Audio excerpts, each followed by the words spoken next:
Okay, welcome to this, the final session of our PhD symposium on Greece and Cyprus. Most of you in the room have attended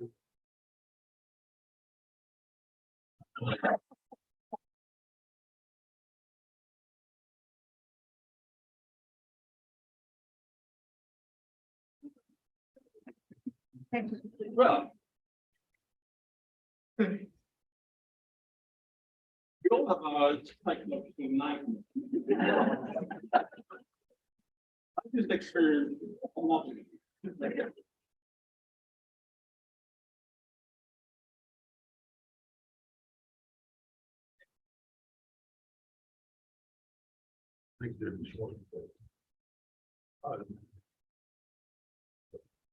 This is being recorded as well.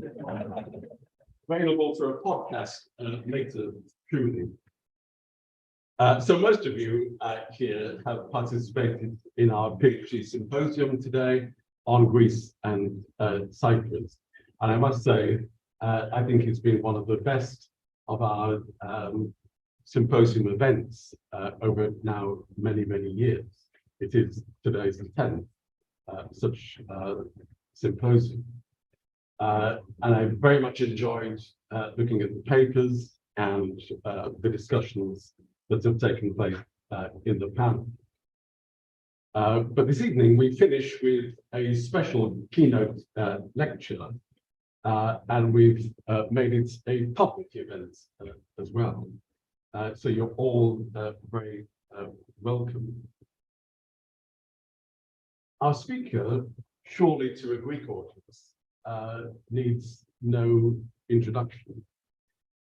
Stathis Kalyvas is well known now to a wider public in Greece, but also has developed a stellar reputation for his research over many years. He holds the position of the Gladstone Professor of Governments at the University of Oxford, one of the most prestigious positions in political science in the UK. He's a fellow of All Saints College at Oxford, and previous to that, he was the Arnold Wolfers Professor of Political Science at Yale University. As I say, he's written extensively, not only on Greece, but comparatively as well. His books about the rise of Christian democracy in Europe, the logic of violence in civil wars, and then more recently, Modern Greece, What Everyone Needs to Know. What Everyone Needs to Know. Fantastic title, by the way. Ideal for selling a book. Greece, What Everyone Needs to Know. He's a fellow of the American Academy of Arts and a fellow of the British Academy here as well. So you know of his work, you know of his reputation, and this evening we're going to hear about a new research project which looks at Greece as a low trust society, but with evidence from a particular region of attitudes which contradicts that stereotypical image. So we will be making some announcements at the end of the tonight's lecture. You know that we're going to announce the winner of the best paper award for this symposium, and we'll also be giving you certificates for attending the symposium. But I can think of no better way to finish the symposium this year. So please join me in giving a very warm welcome to Professor Stathis Kalyvas.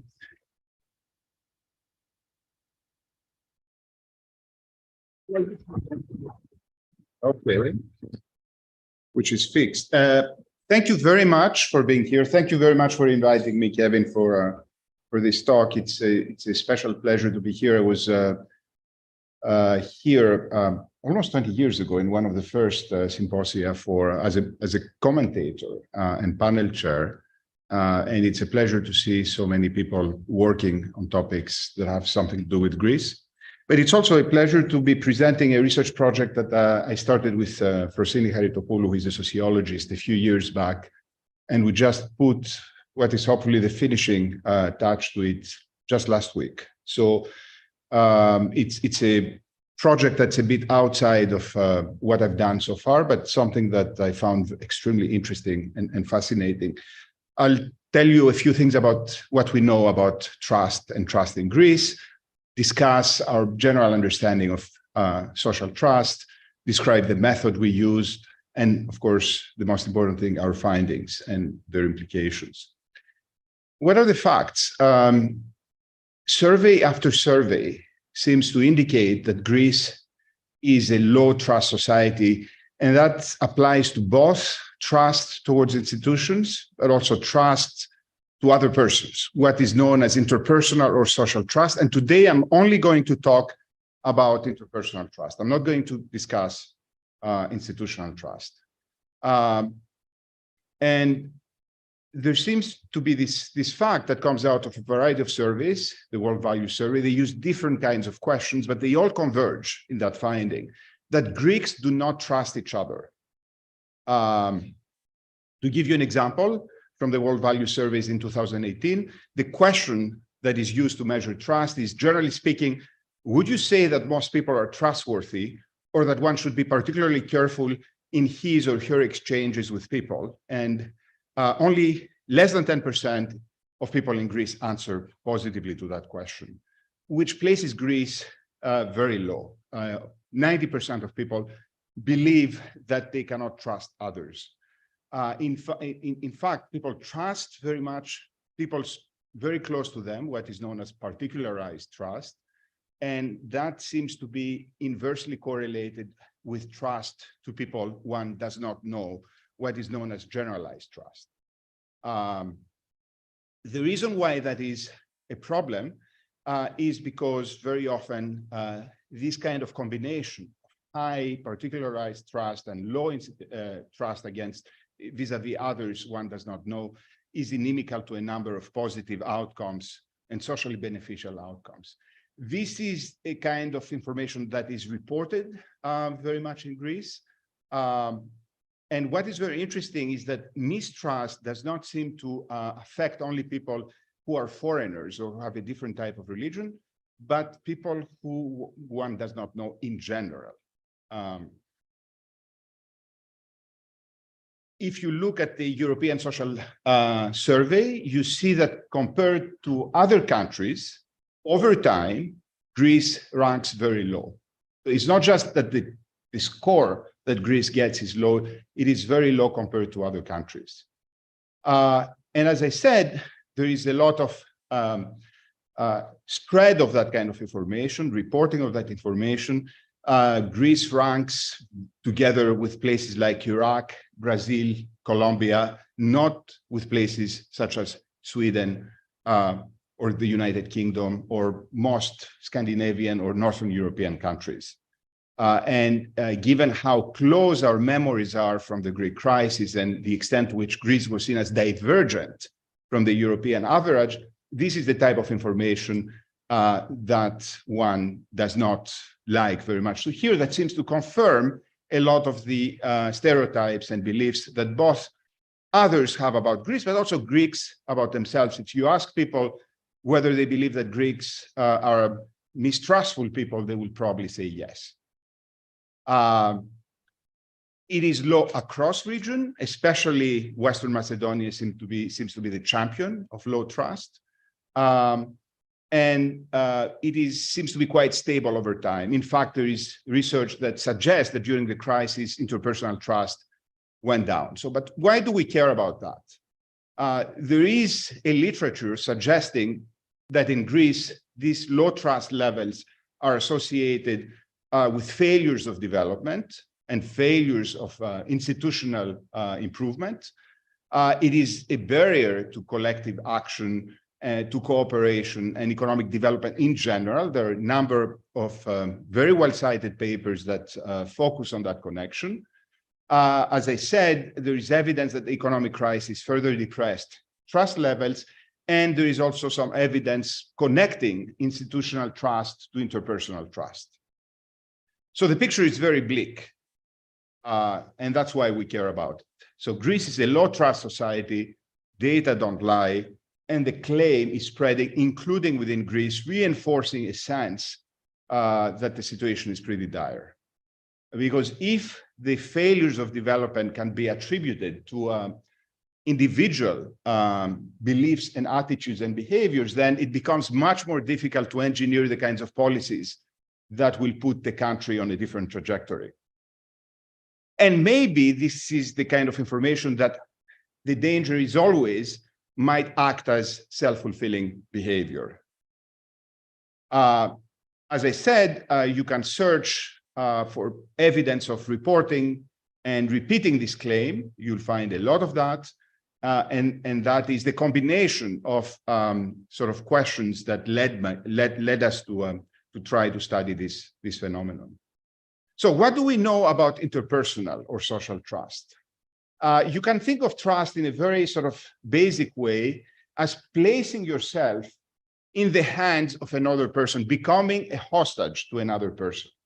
You assume that the other person is not going to take advantage of you when you interact with them. And as I said, there is a focus on these two different kinds of trust, and the focus is very much on generalized trust. That is, how do we behave in our interaction with other people we do not know, right? Because we always trust the people, or I believe we have to trust the people we're very close to, but very often the problem is with the people we interact for the first time. This is when the sort of behaviors that we need in order to generate further collaboration between individuals kick in. However, when you look at the literature, you have, in fact, very little research about how different trust equilibria are reached. Why are some societies low trust as opposed to others that are high trust? There are some exceptions to this work, and those exceptions tend to be like in the work of Banfield and Diego Gambetta, studies of Italy or the south of Europe, or more generally, you could say the global south, that is societies in which institutions are not trustworthy. You cannot expect the judiciary, for example, to operate in a way that will correct behaviors that wrong people, and therefore you are better off not trusting others, not engaging in cooperation with others in order to avoid being damaged by these kinds of behaviors. More than that, once you repeat these kinds of interactions, you would expect people to also take pride in not being trustworthy, because that is to be taken advantage of, which is a negative characteristic to have. So that very easily becomes an equilibrium or a trap from which it's very difficult to escape. We study trust by looking at surveys, but there are also experiments that are used. I'm going to talk more about that. And as I said, there is a relationship that is not completely clear. We don't know what the mechanism might be, but in terms of data, when people run regressions using interpersonal and institutional trust, there is a very close relation. In fact, there was an article in the Financial Times last week precisely about that, both across the world and within the United States. There seems to be low trust in states in which there's high gun violence, for example. So the data that is generated by these surveys on interpersonal trust is very widely used to explain a number of outcomes. But measuring trust is very tricky because it's one thing to have an attitude and another thing to observe a behavior. And as I said, most of the data that is used cross-nationally comes from those surveys that ask this type of questions. As a behavior, we have some studies that use what I believe are a bit artificial situations in the lab in order to try to figure out whether people actually trust others. They play trust games, but we don't really have a lot of studies that look at real behavior. And of course, we have a very big issue between, about the distinction between attitudes and behavior, because very often you can hold contradictory attitudes and behavior at the same time. This is something that social scientists do not like very much. We want attitudes to be predictive of behavior, because then everything that deviates from that match will complicate research very much. It's much easier to collect evidence using surveys. But the question is, are we measuring trust well? Are we capturing trust attitudes correctly? And do the trust attitudes that we capture, or even if we capture them correctly, do those attitudes really predict behavior? These are the questions that I'm going to address today. And the payoffs of answering these questions are, of course, bringing us awareness about measurement. Sometimes data do lie, giving us a better understanding empirically of what trust is, and also deepening our understanding of how trust works, which is something that we do not really understand very well. But also, I think in the case of Greece, there are social and political implications about having the right type of knowledge in terms of what is going on. So in order to address those questions, we use the multi-method approach, because that's the only way to capture something that's as complicated as trust. And the paper began precisely because there was a sense that in our intuition that there was, that this kind of data didn't really convey our sense about how people behaved in Greece. Even though people very often say they're mistrustful or behave in ways that seem to suggest they are, we also have a lot of personal experiences that seem to suggest otherwise as well. So that was the beginning of the process. And it's always, I think, a recipe for either high success or high disaster to question the established wisdom. And we wanted to investigate this kind of initial intuition further. So we adopted a four-pronged approach. The first idea was to generate a local, a regional replication of the survey. That is, to go to a specific region, study it in depth, and begin with a survey that would ask the same question that the World Value Survey asks, to see whether indeed, when we ask those questions ourselves, we get the same outcome.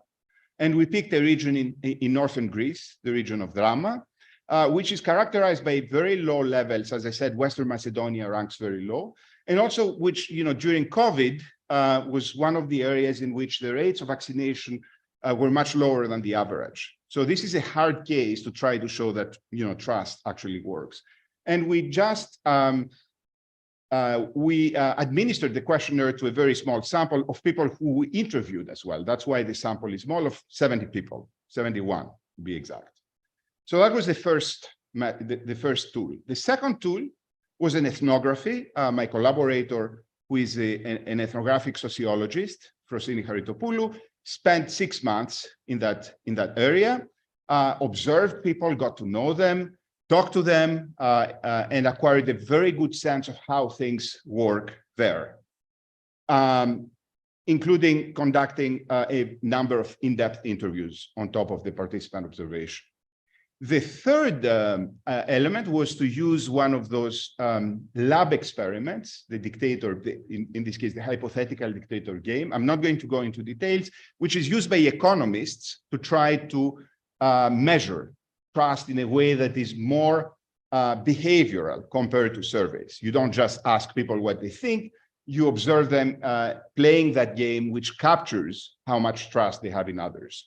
And we use that experiment with 30 people. And finally, the fourth part of the experiment, which in my view was the most fun, was a field experiment in Thessaloniki, which we just completed last week, which has a larger N, and I'm going to tell you more about that in a minute. We basically were asking people, we hired young actors and asked them to stop passerby and ask them for their cell phone. So because their own cell phone had run out of battery, I distributed a questionnaire based on that. And so I have your expectations and your responses of that. And you can see that's a single picture I took. And we generated some data about actual behavior. Okay, so what did we find? Our survey replicated the general finding in surveys, very low levels of generalized trust, slightly larger than the World Value Survey, but only 17% agreed with the statements that most people can be trusted. So when people are asked, they give this kind of response. And at the same time, we also observed very high levels of particularized trust. So there seems to be this kind of bipolar dimension the more you like the people, you trust the people who are close to you, the less you like the people who are not. At the same time, we found, and that's important for reasons that are going to become clearer in a minute, that people who, the small minority who expressed high trust felt bad about it, and also felt that their attitudes were not particularly socially desirable. People refer to that to that kind of attitude as a defect. You know, I'm trustful, you know, but that's a defect. Or you found the wrong person to ask about it because, you know, I'm really trustful. So they perceive themselves as a sort of minority that is almost stigmatized. That is, there is something about saying that you trust others that does not seem to be good. In a sense, you are walking out with a sign that you can be taken advantage of. At the same time, we also had evidence from these questionnaires because we added additional questions. There is a question about whether you believe that if you lose your wallet, people are going to return it to you. We found that people thought that actually, in terms of behavior, others would behave in a way that is more trustful. And also, we found variation across types of actions. So when we asked people whether they would host a stranger, a larger percentage than we expected said yes, for example. So there is something about beliefs that are your own and perceptions about others that seem to complicate the picture very much. What about the ethnography? Here we found the exact opposite result. That is, when we observed how people behaved, we found that both in economic and social activities, they displayed high trust. Very often people bought groceries without paying, and these are small places, but also bigger cities like Drama. We found that a lot of business transactions were concluded without formal contracts, no down payments for various activities, including pretty large business activities such as constructing a home, for example. In terms of social activities, people don't seem to be locking their houses. They don't seem to be locking their cars or their bicycles.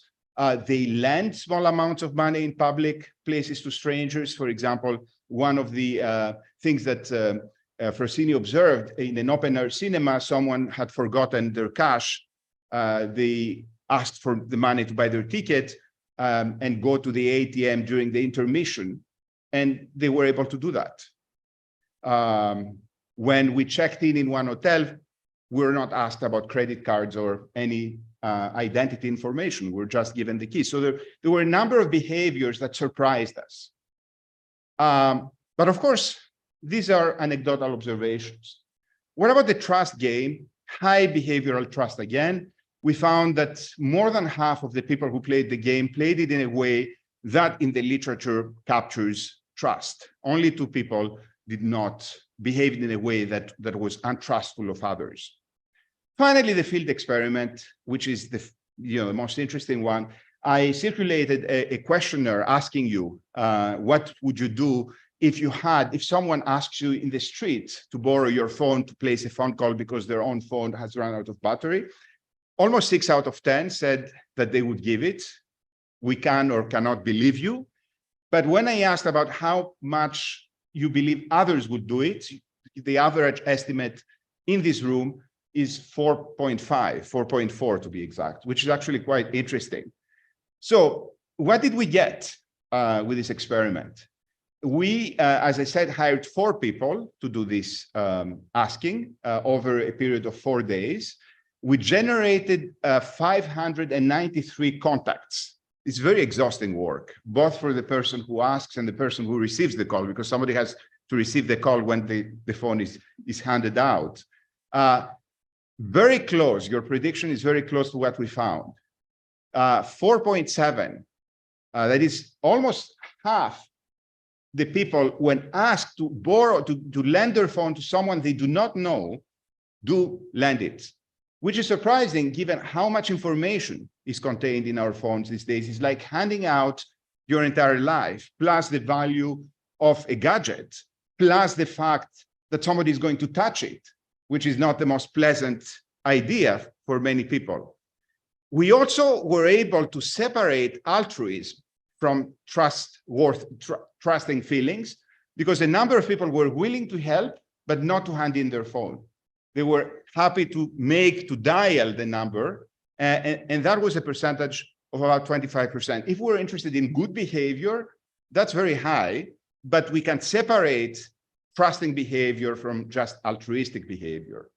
Also, what's very interesting is that most people who did not hand in their phone were very sorry and felt bad about it.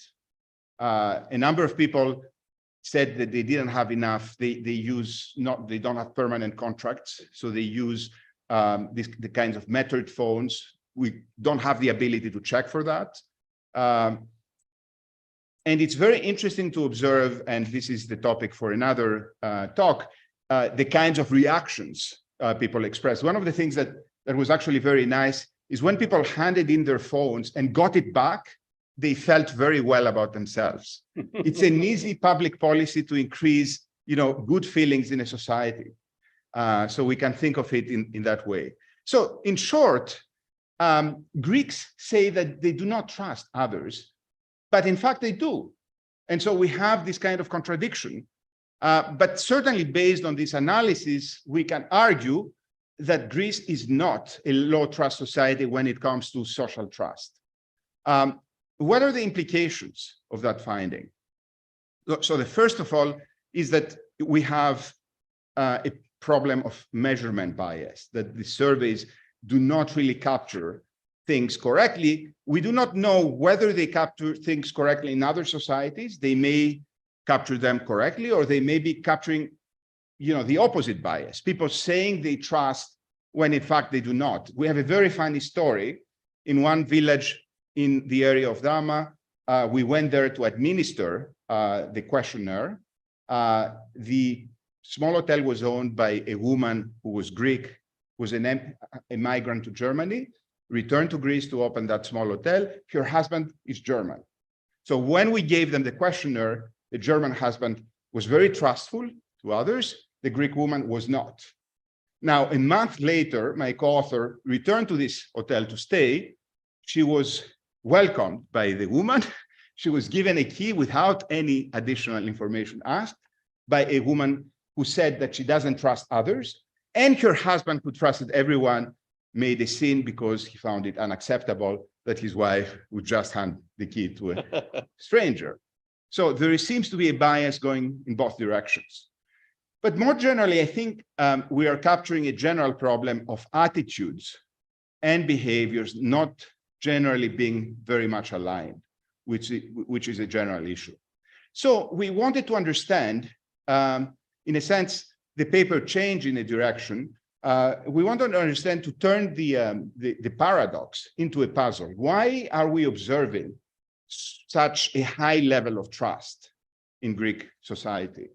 And so we came out with this finding that by interviewing people, by asking them about how they understand trust, we found that trust is understood in a way that's intimate rather than transactional.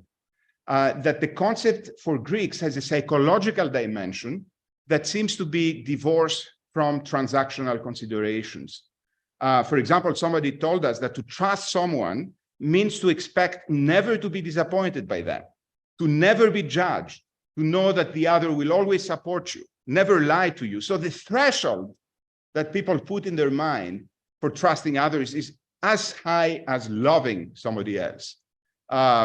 Somebody told us, trust means that you can tell the other person something and they will help you out, knowing that you can rely on them, that they will not leave you hanging out, that they will help you, that they won't judge you. Actually, that's it, that they will not judge you afterwards in their conversation with somebody else, that they won't badmouth you. So the list of things that people project into that concept is very big. And obviously, when you have such a high set of expectations, obviously, you cannot expect them to be fulfilled. But that's not what people expect trust to mean in a cross-national setting. So we argue that the reason we get these kinds of responses is because we think we are measuring one thing, but in fact, we're measuring something else. And we believe that surveys have to be culturally sensitive in a way. But if trust is high, then what drives trusting behavior? And here, the question was to try to understand the sources of that actual behavior we observed. And we identified two mechanisms: norms of respect and what we call snap socialization, which are not related to trust, but in our view seem to be fueling this kind of behavior. So I'm going to speak very briefly about them. When we mean norms of respect, there seems to be a norm of normative stigmatization of public displays of lack of trust. It is very bad to be seen, especially publicly, but also privately. It's not a nice feeling to show to others that you disrespect them by indicating that you are not trusting them. And that norm seems to equate the non-display of trust towards another person with a lack of respect and basic human decency. You are not a good person if you behave in a way as if you did not trust them, even if you do not trust them, right? It's not a feeling about internal consistency. It's a feeling about how you are seen by others. So irrespective of attitudes, adopting a trusting posturing seems to conform to that social norm, which we think is quite important. And perhaps we speculate that might be related with norms of hospitality that were very prevalent in pre-modern societies, especially in the Middle East and the wider area, in which you were expected to open your house to people you didn't know. So perhaps this is a sort of long-term legacy of that tradition, but of course we cannot know more without doing additional research. So norms of respect is one thing. The second thing is that, a second dimension of that is people avoid to bring in money considerations into transactions, which we also find in trust games. When people start mentioning numbers in a transaction, that is seen as undermining future collaboration. And so very often we find behaviors in which people engage in transactions in ways that are informal. The second mechanism that we found is what we call snap socialization. So who is a stranger? If it is that you cannot really trust strangers, who are those strangers is the question. And it turns out that if the prerequisite for trusting someone is knowing them, then the question to ask is, when do you actually get to know someone? And it turns out that the threshold for getting to know someone in Greece is actually very, very low. It's enough to have a very brief interaction with someone to think that you know them. And once you reach the threshold, to think and believe that you can trust them. Both of those mechanisms, I think, are very important because they can inform public policy. If we know that this norm operates and that people can actually get to feel that others who are foreigners to them become known to them very easily, we can design public policies to increase those types of interaction. For example, the question of how do you get immigrants to integrate in a society might be engineered to, to generate very short interactions with local people that would create this kind of initial human interaction that then allows for deeper forms of cooperation. So I think there is value in knowing that kind of information. So to conclude here, I would say very briefly that, of course, we need to revise the way we measure interpersonal trust. There seems to be a very big problem with our measures. And given how much attention that data receives and how much it is used, both in scholarly research, but also in public displays of, in public transmission of information, I think that is a very important issue. The second way, which is theoretical, but I think extremely important, is to think about the link between attitudes and behavior. And I find it very fascinating to study situations in which those two things are misaligned, that people think one thing, but then do another. I believe that these kinds of situations are much more common than we give them credit for. And I think it's a very fertile area for research on a variety of issues. And the final point is to also revise our perceptions about social trust in Greece I'm very happy that you had a positive perception, but if we had a conversation, and I always do this, this kind of test lately, I ask people about their beliefs about trust. Well, most people do buy the idea that Greece is a low trust society, especially in behavior between individuals, and that people fear any minute to be taken advantage of, and that people are actually acting on the basis of those beliefs. So I think it's important to publicize and educate people about the reality, because I think it's dangerous to have a bad idea and a wrong idea about yourself. So thank you very much for your attention.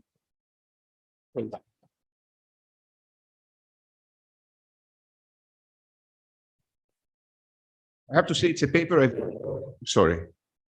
I have to say it's a paper that I very much enjoyed researching, and I'm happy that the outcome came out as my original intuition, not because I believe in my intuitions, but because it was a nice intuition to have.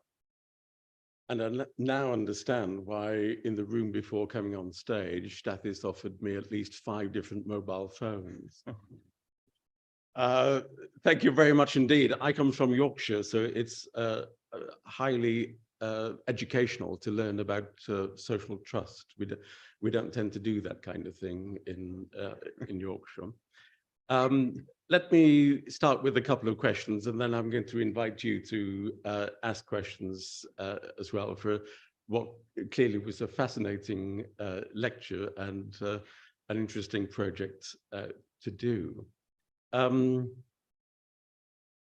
You've raised a number of points. Let me start with this one that you, at an earlier stage, mentioned about problems of trust in institutions. We see some of the effects, but you're suggesting a different cause. So I might respond to the lecture by saying, yes, that's, I'm absolutely convinced that there is more interpersonal trust in Greece than previously I'd believed. However, that's not saying anything about trust in institutions. Greeks stereotypically have problems paying taxes, there's problems of corruption, etc. So how do you equate that I might trust, I might have more interpersonal trust, but I'm still not trusting institutions? Well, it's a very interesting question. The answer is I don't know. Certainly after conducting this research, I'd be curious to try to investigate institutional trust a little bit more. One of the things that's very interesting is that there seems to have been a collapse in trust vis-a-vis institutions across all advanced democracies in the last 15 years. And there is a literature about that, and people do not really have good answers. Some people seem to take those answers at face value. I would suspect that even if it's true that people do not trust institutions, I'm not convinced that their behavior is going to be informed by that. And also, I think a very interesting area of investigation would be to understand how people interact with institutions, because institutions can be both impersonal and well-functioning, and this is the sort of ideal, the Weberian ideal of bureaucracies, but they can also be impersonal and terrible, which is the Kafkaesque environment. Or they can be very localized and individualistic and malfunctioning, which is the idea we have about pre-modern bureaucracies.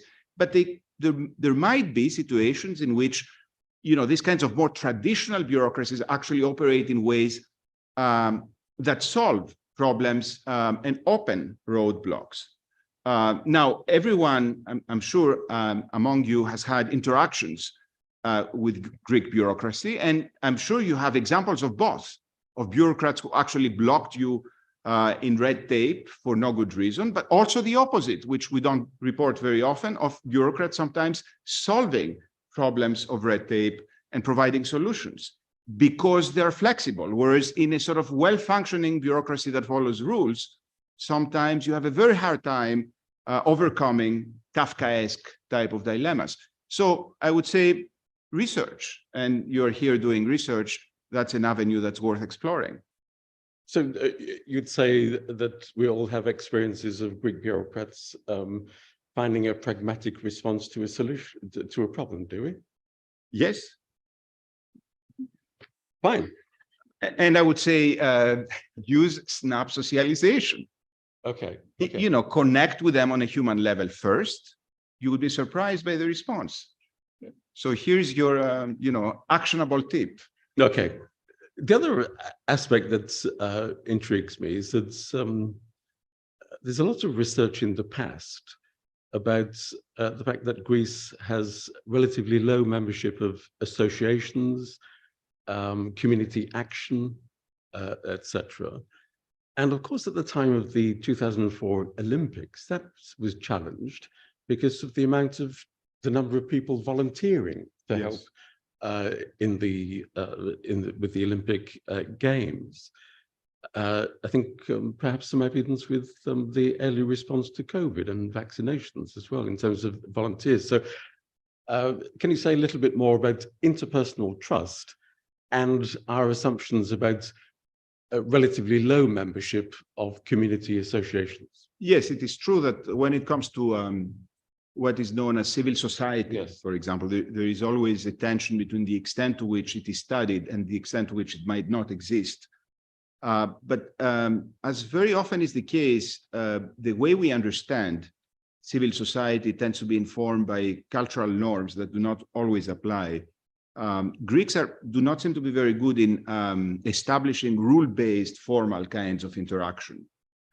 One of the things that surprised us in the area of drama is the extent to which there is a very wide variety of local groups operating around areas that are very often not really understood as being formal community organizations. And these are groups with very open membership, with a lot of fluctuation, that deal with questions, for example, like folk music. Especially in drama, the reason we went there also is because we're doing another research project on the relationships between the descendants of refugees from Anatolia and the descendants of, you know, the indigenous population. It's still a very live social division. And the area on which this division is expressed today is music. It is the Anatolian refugees. In drama, they are primarily Pontian. And the locals listen to very different folk music. And around this folk music, there is a set of activities ranging from a variety of local kinds of customs, the organization of traditional feasts, but also issues that have to do with solidarity that seem to be extremely active. So we did not find a lack of cooperative behavior and local association. It's just that those associations are not legally incorporated. They tend to have a membership that varies. Their activities may stop and then restart depending on individual initiatives. And as a result, they're not easy to capture in a way that corresponds to assumptions that very often are informed by you know, different cultural norms. Last question from me. One of the really interesting aspects of the talk is sort of the comments you were making about different methodologies and different source material, obviously of relevance to researchers in general. And you've concluded that on the basis of the field experiments, the lab experiments, ethnographic participant observation, whatever, that the survey responses are unreliable. Wouldn't it be consistent to say, though, that I trust people I know, I trust people close to me, I trust people in a micro setting, but I still think wider society cannot be trusted, that there is some wider description of society beyond my immediate neighborhood that I find untrustworthy? Why should we necessarily conclude that the macro evidence is faulty? Well, the question, I mean, there are two ways to answer that question. One way is to say that perhaps those beliefs are irrelevant if they do not inform behavior on an everyday basis. So, but your final thing here is that we should revise our perceptions about social trust because they're not right on the basis of Well, certainly, certainly, I would say if there is a disconnect between attitudes that you hold and behavior, I mean, it remains to be seen whether attitudes matter at all if the behavior operates in a different direction. It may be that holding perceptions about trust on a general abstract level may matter, but I cannot think how would they matter given that your actual behavior seems to move in different direction. In fact, Frosini, in her dissertation, studied the behavior of people in Lesbos during the 2015 refugee crisis. She happened to be there conducting research. She had administered questionnaires and had identified a group of people who were holding highly xenophobic attitudes. And then she observed them, and she found that even the xenophobic people actually helped refugees who had arrived on the shores of the island in a way that surprised her. So that's why I think that the nexus between attitudes and behavior is very interesting. That, of course, raises a secondary question, which does not exist as a research question if we haven't identified this tension, which is, given different behaviors, do attitudes matter at all? And I think that's a fascinating question as well. Absolutely. Okay, so let's open it up to you, the audience, for your questions. We have a number of people displaying. Perhaps if we could take 2 or 3 at a time. Absolutely. And take it. So could you simply identify yourself by name? And we have a couple of microphones. So first of all, could we take the lady here, please? There's a microphone behind you. My name is Christalla Constantinou from the University of Cyprus. My question is, in your research, which was extremely interesting, were factors such as gender or age taken into consideration? Thank you. Good. Others, could we take the lady on your far right?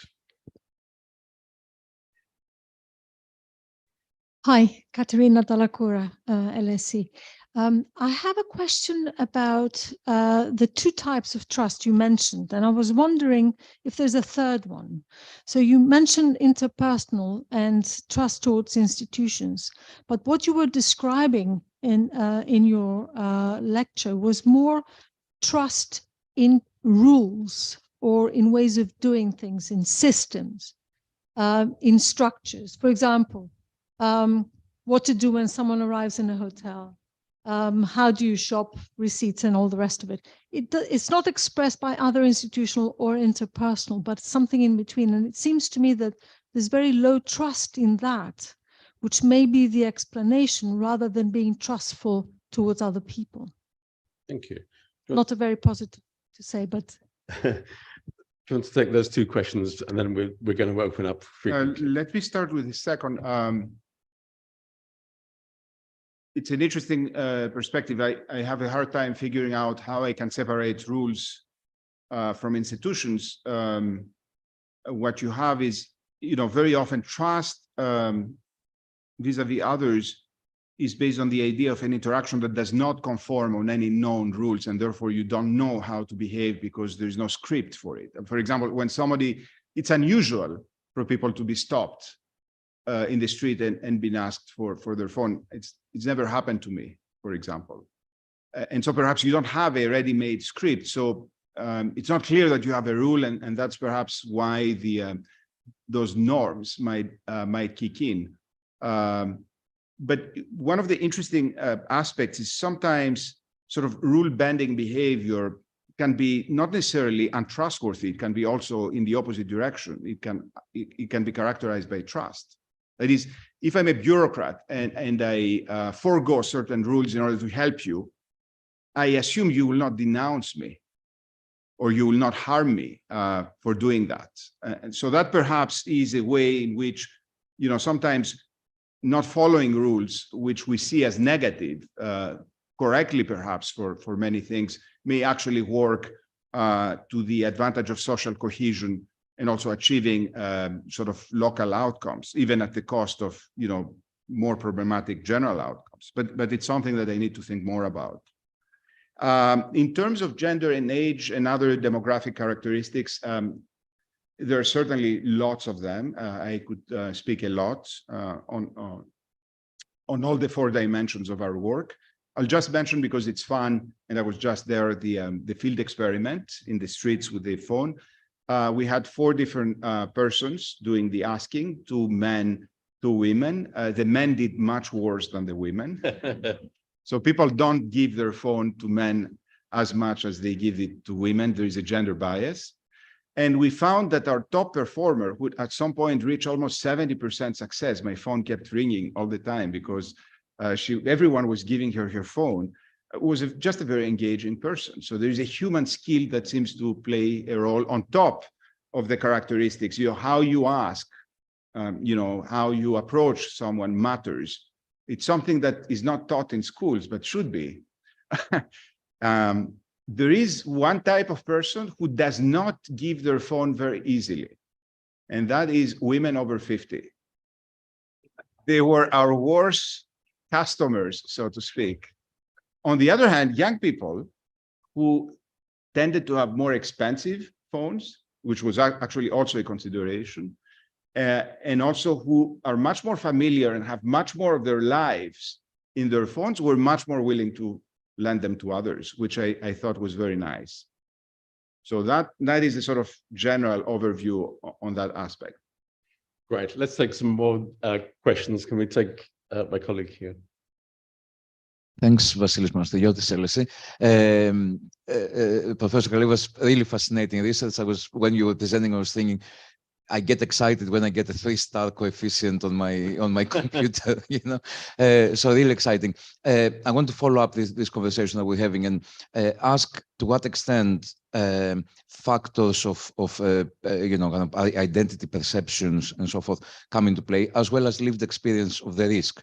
So I think, for example, people, as you said, do not have an experience of somebody being, having been nicked the phone when asked to help with that. I think if you ask people in Peckham or in Hackney, maybe you would have a different idea about that. Also, I think, you mentioned the gender dimension, but maybe if there was a Roma asking for the phone or a migrant, the trust would be much different. Maybe the age thing can be explained by if somebody feels empowered, that if somebody runs with my phone, I can chase them, then you're more likely to give the phone.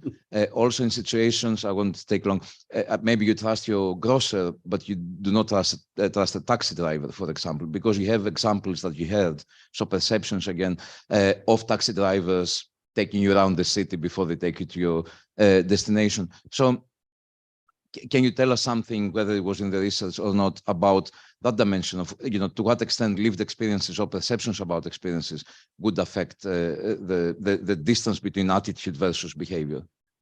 In terms of response, absolutely. You would expect all these things to matter very much. I can set up an industry of papers in which I vary every dimension, but I find that is less interesting. I think establishing that there is an average that's higher than what you expect on something that is quite credible, I think that's a good beginning. And then you can vary things. Obviously, you would expect someone who is dressed in a way, and there is evidence that when you interact for the first time with somebody who looks really unfamiliar, for example, you would behave differently. On the men, the 2 men, one was more athletic and was also wearing a sort of athletic outfit with sports shoes.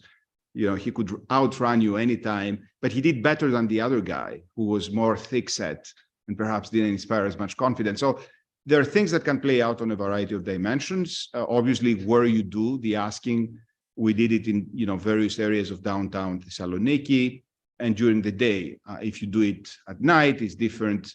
But I think what matters is that the average, given realistic conditions, was so high. And so that's what I want to underline. But of course, it would be interesting to explore all kinds of other conditions as well. Thanks. Can we take the 2 questions in the middle here, 2 rows forward? Yeah. We're going to take both questions. Go ahead, it's on. It's on, perfect. Thank you so much. Stathis, thank you. It was an amazing presentation. And actually, I have always thought that Greeks are quite, I never thought that they were low in Microphone trust. close. Okay. But just to echo like Vasilis' point and stay a little bit more on this discussion about identity politics, we know that Greece is one of the most effectively polarized societies in Europe, if not in the world. And in a study that we did recently, actually was funded by the Hellenic Observatory, we did ask a lot of questions about the level of trust to others, whether they wanted to have kind of a supporter of Syriza or New Democracy as a neighbor, what do they think about them? And believe it or not, there was something about 10% of the people, of the population, or supporters of Syriza say, I don't want to have as a neighbor, a supporter of New Democracy and vice versa. I don't want to have anything to do with them. I don't trust them. I think they're not. How many? About 10%. I can share the data, the tables with you afterwards. So what that tells us is like affective polarization is there in Greece, and affective polarization, what it's doing is actually dividing societies.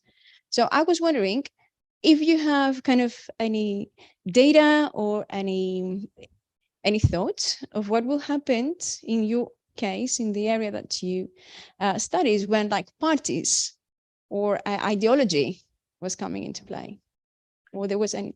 Yes. Thanks. Let's take another question. Othon. Thanks, Kevin. Othon Anastasakis. Thank you very much, Stathis, for this. I wanted to ask you a very simple question.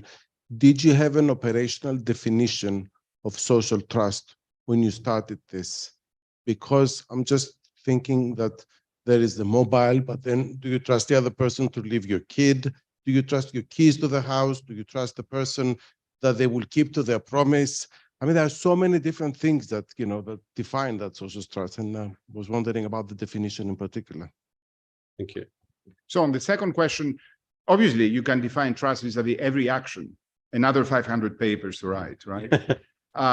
The standard definition tends to be very abstract, is situations in which an individual places themselves at the mercy, quote unquote, I don't remember the exact formulation of another person. That is, the fact that you accept to interact places you at a disadvantage. You can, you know, the other person can defect, and that defection may cause you harm. So that would be the idea. Of course, you can vary harm, right? It's one thing to give your kid to someone. It's another thing to give your phone. It's another thing to respond to them. So again, you're not going to find a one-size-fits-all definition. But here, I want to remind you that we start from a very low level. That is, in a very abstract question, people seem to give responses that that lead us to expect a much bleaker kind of set of behaviors. If you set the standard extremely high, it's like a bit like democracy. If we define democracies the way the VDEM people define them, which I find unrealistic, obviously you are going to find the level of democracy is going down. But I don't buy that. You know, obviously, if you put your kid at the mercy of someone who holds a gun, you are going to find that people are untrustworthy. But is this, what we understand by trust? We understand in the literature the kind of, very basic daily interactions that supposedly eventually on aggregation have outcomes that matter. We don't expect them to put themselves in danger. So I don't want to go the route of VDEM.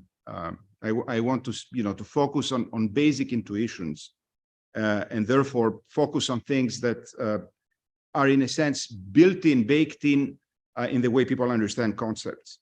On affective polarization, again, I would go in the same direction. Say you place a person who is dressed as a supporter of Olympiacos outside of a stadium full of supporters of Panathinaikos and ask them something at the end of a game. I mean, what do you expect is going to happen? But does that mean that people are not trustworthy? I think we should go for basic everyday behaviors as opposed to try to become baroque in how we think about these issues. Also, it would be very interesting to design experiments in which people who hold very high scores of affective polarization, we manage to observe them. Are they going to behave in ways that are consistent with their beliefs? Or is their belief a sense of posturing, is part of, how they want to be understood and perceived by others, but not necessarily how they act. I think these are very interesting questions. Can I just insert a quick question? Are you aware of research on any other country which has highlighted similar contrasts between different types of evidence?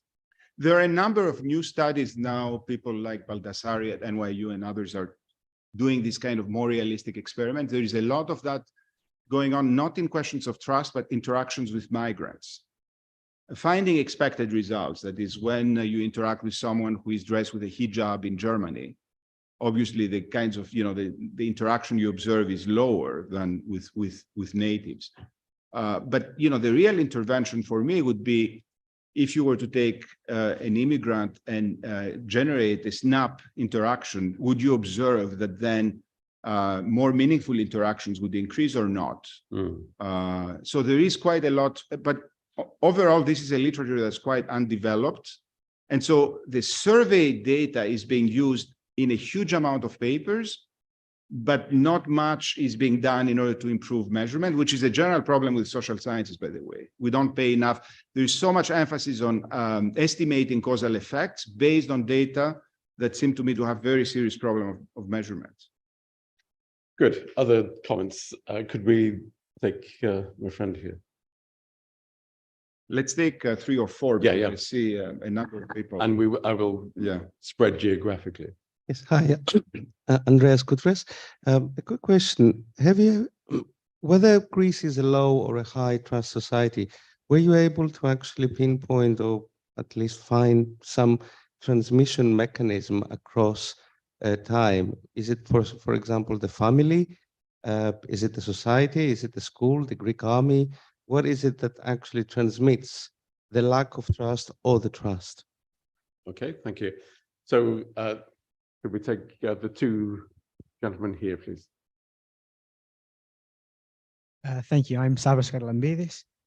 I'm curious to know, from the policy perspective, given moves towards digitalization, towards automated AI for that matter, and the way in which people have citizen and state interactions, do you believe that Greece is then on the back foot, given that it relies on this snap socialization to form these trust bonds? And do you think that Greece is kind of inherently untrustworthy then of a kind of faceless chatbot, for example, or a faceless FAQ section? And do you think that will hold it back, and how we can kind of implement these greater socializations given digitalization? Thank you. Hi, bit of a broader question here. Sorry in advance. I was just wondering how you think like the high levels of public corruption, especially with bribery and the like, almost coexist with the high levels of interpersonal trust that you found, given that they should sort of logically be in opposition to one another. Okay, thanks. I'm going to take those now.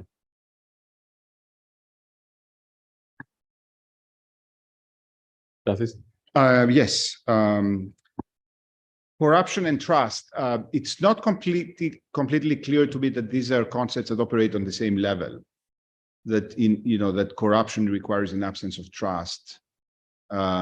You behave in corrupt ways because you are in a position of authority, but the other person understands that, and there is a sort of coercive relationship. In fact, trust is measured in situations in which people sort of come together on a plane level and expect to interact in a way that's symmetric.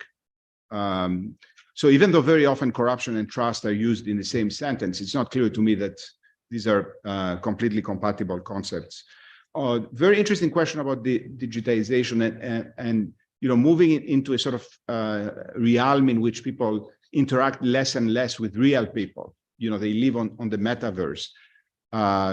What that means. It's a fascinating issue, and I think the evidence we have so far about the effects, say, of social media on people seem to suggest that when you lose a lot of your physical life, that you experience some sort of negative psychological effects, mental health issues, etc. And so Greece seems to be a society in which the sort of physical interaction not just Greece, but a lot of societies that are quote unquote a bit less modern, whatever that means, seem to be societies in which there is a lot more of that interaction, which in an era of increasing digitization is actually a good thing, because it's a welcome pushback. People have not forgotten their skills of how to interact, and so they can use them to counteract perhaps other things. So there is an advantage in being a little bit more backwards in some way. Transmissions mechanism across time, very interesting question. I have no idea. I don't know. I expect family to be a very important factor, but I don't know. And then there's the question about corruption. That was my first answer, that I'm not sure. Sorry, yes, that corruption is really about lack of trust or about taking advantage of a position of authority. Okay. So I see Stella, Manolis. I mean, okay, you can share yourself if you wish. I'm sure they would have let's take challenging questions. Manoli first. Thank you. Thank you. Very interesting. Manolis Kalenianos, Royal Holloway, University of London. I was wondering if you have any thoughts on how trust is sustained, meaning is it primarily sort of a moral idea that people should behave, normative ideas, people should behave like that?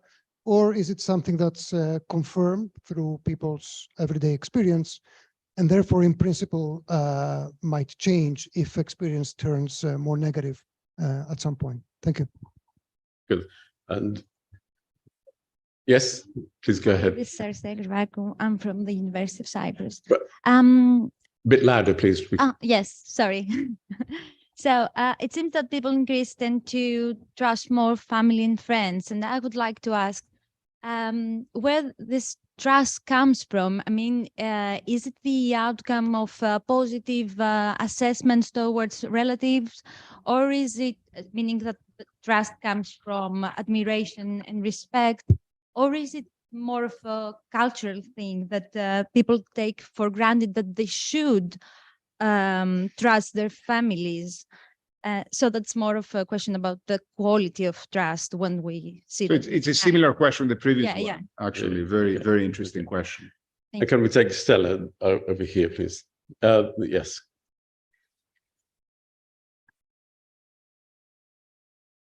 Thank you. I should have done it before when we were in a row. Stella Ladi from Queen Mary and Pantheon. The first remark is that I love the methodology. I think it's the contribution methodologically is very important because it makes us realize that maybe some assumptions that we're making, once we put it under different methodologies, they are completely unreliable. So I think this is a huge contribution to start with. So I'll take it that what you're saying about the trust levels in Greece, it's what it is. Interpersonal trust, it's much more. If this is the case, and asking you because you have a background in history and in the society of Greece, that it's very rich, what does this tell us about Greece? My first reaction was that these are signs of a pre-modern society where we have a lot of luxury of homogeneity, not so many multinationals entering there that would probably say there is no chance you don't give your credit card before you get your room, another issue. So can you explain a little bit more what it means for Greece, what you're finding in a more general way? Thank you. Well, thank you. The questions that you two asked are extremely interesting, fascinating methodologically, and also very interesting philosophically. The question is, did you jump or were you pushed? In a sense, is the chicken and egg? Obviously, there is a moral dimension. Very often we behave in a way that places emphasis on norms. But at the same time, then what happens if those norms get squashed by reality? If I give my phone 3 times and it gets stolen, am I going to keep giving up my phone? Obviously not. So I think that from a methodological perspective, a very interesting question is, what is the threshold of pain you have to take to keep operating that way. And my sense is, my sort of non-research-based answer would be that people behave in certain ways because of norms, and they're willing to accept a certain level of pain before changing their ways. Now, the question is how much? And that's a very interesting empirical question. But the people, for example, who interact with, business partners without, making deals in which they don't take money, and then they suddenly find themselves not getting paid for their services. I think people factor in a certain level of loss because they value both the moral dimension, but also the idea that by behaving in that way, they conform to a norm that is going to generate more business over time. And so they're willing to pay a cost for that. But I think this can be estimated, and I'd be very happy to do it. So both in interesting and variable ways would be my answer. And on the question of Greece, Stella's question, I think there are two dimensions which obviously matter. One is the extent to which transactions are commodified. And I think Greece is a place in which, in many ways, a lot of transactions are less commodified than in more advanced industrial societies, very much like, I would say, places in Africa or in the Middle East, where perhaps you can have those interactions on a different basis. And I think that's overall, one has to figure out the trade-offs. But, very often we look at one side of the trade-off and we say this is undermining development, but I'm not convinced about that.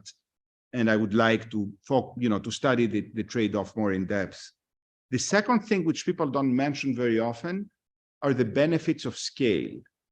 I think there is a very big advantage in sometimes living in smaller scale places, and smaller scale doesn't mean smaller.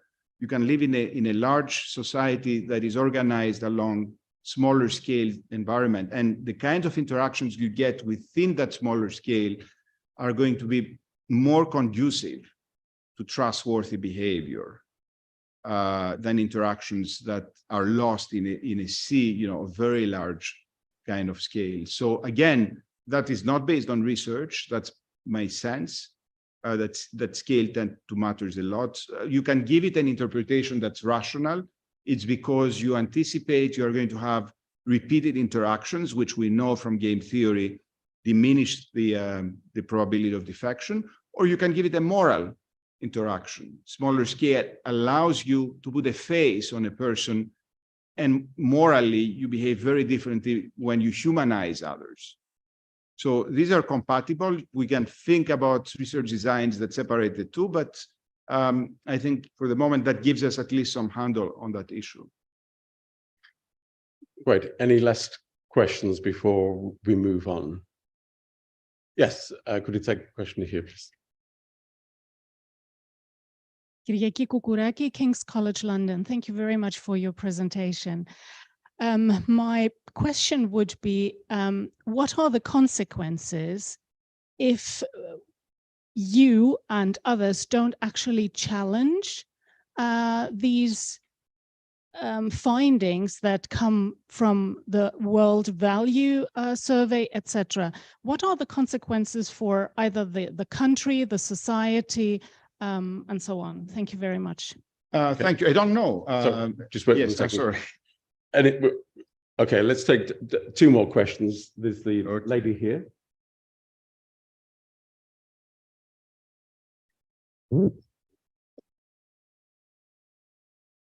Thank you for the presentation. I would like to ask, how do you think interpersonal trust relates with informality, and these two with institutional trust? And the question is, the issue of trust, how relates with the type of society, of the Greek society, and whether you would put the Greek society in this Mary Douglas grid group theory. How could you relate trust with the type of the Greek society according to this grid? Thank you. And then could we take the gentleman right at the very back in the middle, please? No, if you pass the microphone to the steward. Can you pass the microphone to the steward, please? Who was it?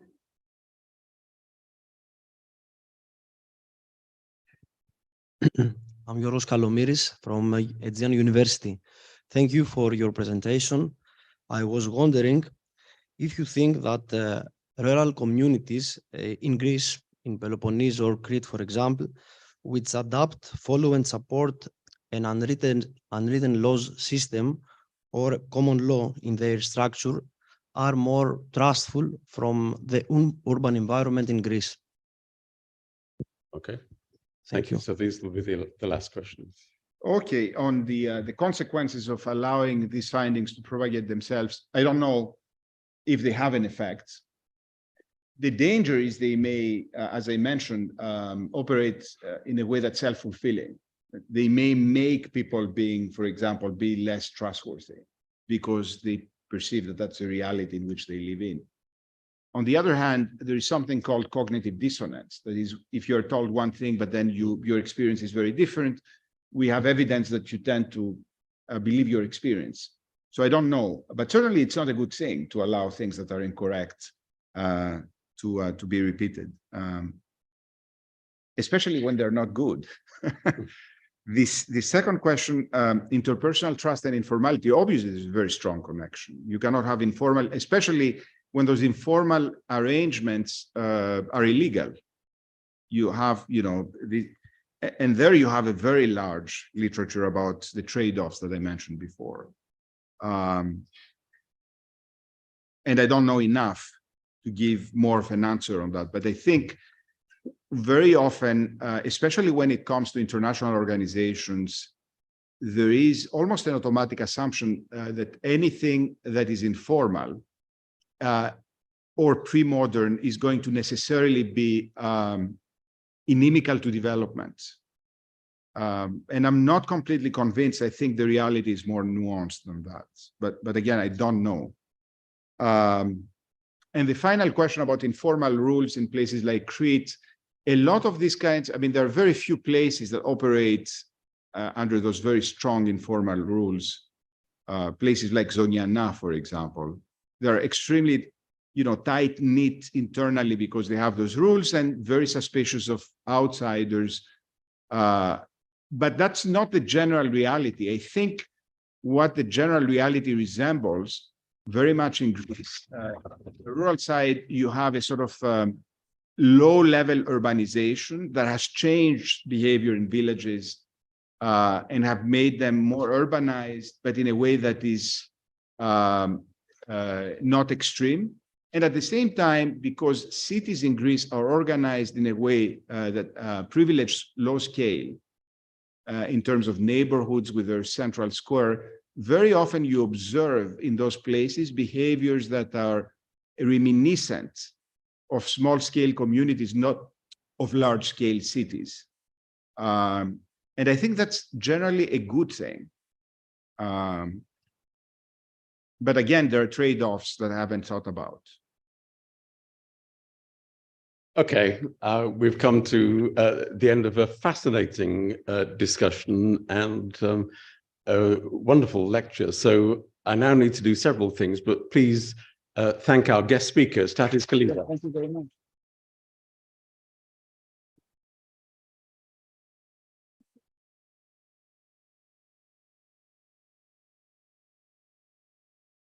So we've come to the end of the 10th symposium. And let me say, I think it's been one of the best that we've had over the years. Before moving on, let me thank so many people, but in brief, my academic colleagues who come along and chaired the panel sessions that we've had. Obviously, we've had quite a number of papers and quite a number of panels. They have given their time freely. They've read your papers, and I'm sure they've given you very valuable feedback. So thank you to them. Again, thank you to my colleagues in the Hellenic Observatory who always amaze me with their commitment and professionalism. So let me thank Maria and Areti once more.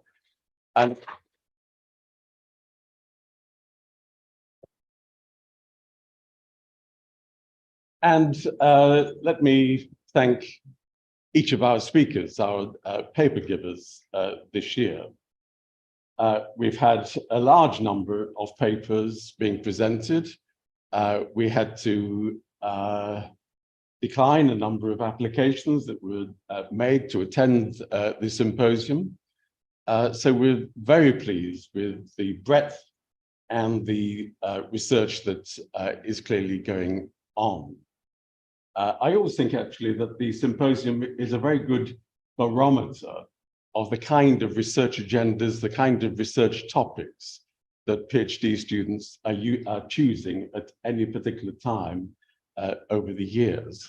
And when I think of how this has changed over 20 years, it is fascinating. In recent symposia, we've been very pleased to award a prize in the name of a good friend and esteemed colleague, Nikos Mouzelis. Nikos Mouzelis was a professor of sociology and a long-term colleague at the LSE. And of course, he's made a number of stellar contributions, not only to the understanding of Greece, but also comparatively as well.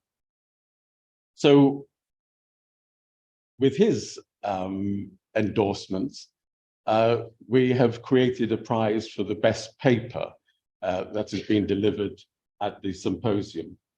And we've had messages from Nikos today, who regrets that he's not able to be with us for the symposium to hear about your research. He has attended previously, but he's delighted that the prize is given in his name.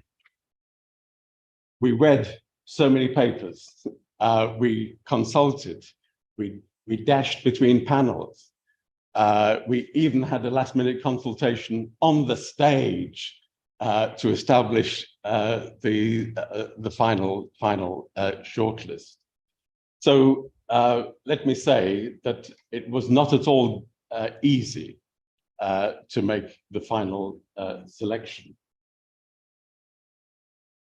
And we would like this particular year to note a commendation for a number of papers, which to us came very, very close to receiving the prize.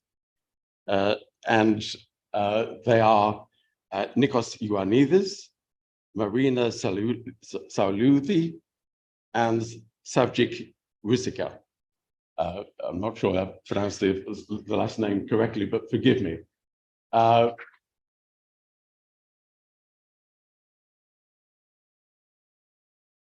Let me, as I say, repeat the commendation for their papers. They came so very close to receiving the prize. But, and he says, with all of the style of a TV game show. Where's the envelope? Finally, the decision we made, and I would like her to come on stage and receive the certificate and the prize. The winner of this year's Nikos Mouzelis Prize for the best paper at the Hellenic Observatory Symposium is Carmen Missio.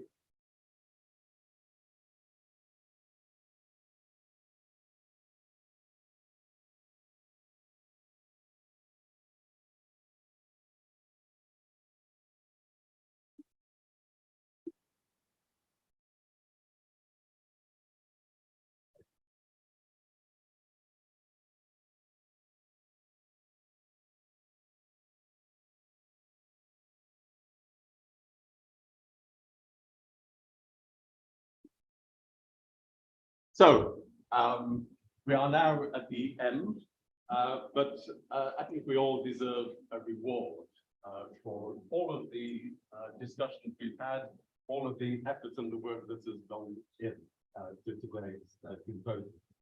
So let me invite you to join us for a wine reception, which is immediately to the left of the lecture theatre as you leave in the atrium here.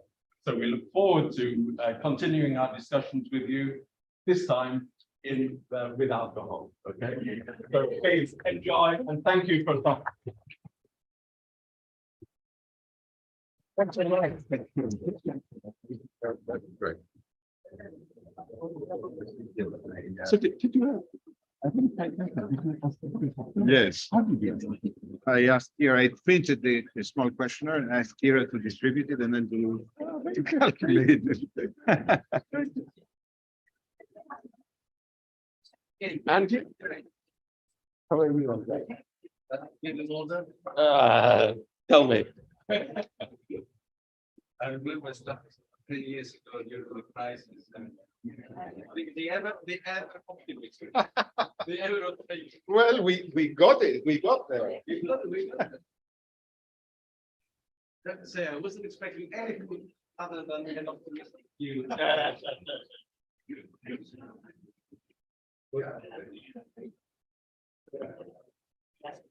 Yes.